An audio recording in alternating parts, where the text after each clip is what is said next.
Kali ini kita langsung masuk ke persoalan ijazah dari Presiden ke-7 Pak Jokowi, begitu ya. Ini kan ada satu survei dari survei indikator mengenai ijazah Pak Jokowi, begitu kan, terkait seberapa besar sih kepercayaan publik mengenai asli atau tidaknya ijazah dari Pak Jokowi. Nah, hal ini kemudian ditanggapi oleh Refli Harun, Tribunars.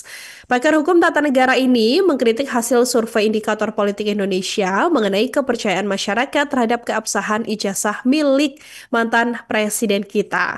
Survei terbaru dari Lembaga Indikator Politik Indonesia sendiri mencatat kalau sebanyak 66,9 responden ini menyatakan nggak percaya kalau Jokowi sudah melakukan pemalsuan ijazah. Sementara 19,1% responden ini percaya bahwa Pak Jokowi melakukan pemalsuan ijazah, yang mana survei ini sendiri melibatkan kurang lebih 1.286 responden begitu ya dengan wawancara melalui sambungan telepon.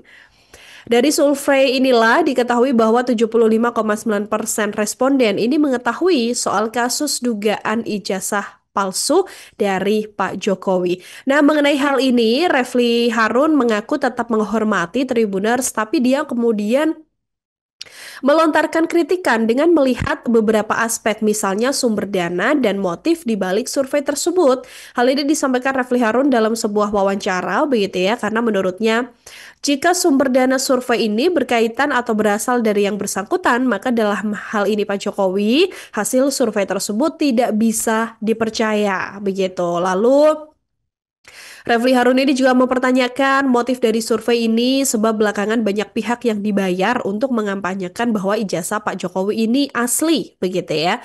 Refli Harun juga mengkritik metode random sampling yang dipakai indikator politik Indonesia dalam survei ini, Tribunars, karena menurutnya survei terhadap orang-orang sebagai random sampling ini merupakan hal yang bias begitu ya, apalagi hal ini disampaikan juga melalui sambungan telepon.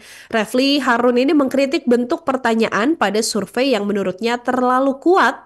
Menurutnya responden tidak akan tega jika belak-belakan menjawab percaya bahwa ijazah Pak Jokowi ini dipalsukan begitu ya. Dari pertanyaan yang ditanyakan adalah, Anda percaya Jokowi memalsukan ijazah begitu, Tribunars? Menanggapi hal ini, Refli Harun ini kemudian menilai ada variabel pertanyaan yang terkesan abu-abu atau samar sehingga perlu menggunakan pertanyaan yang lebih halus. Download Tribun X sekarang, menghadirkan lokal menjadi Indonesia.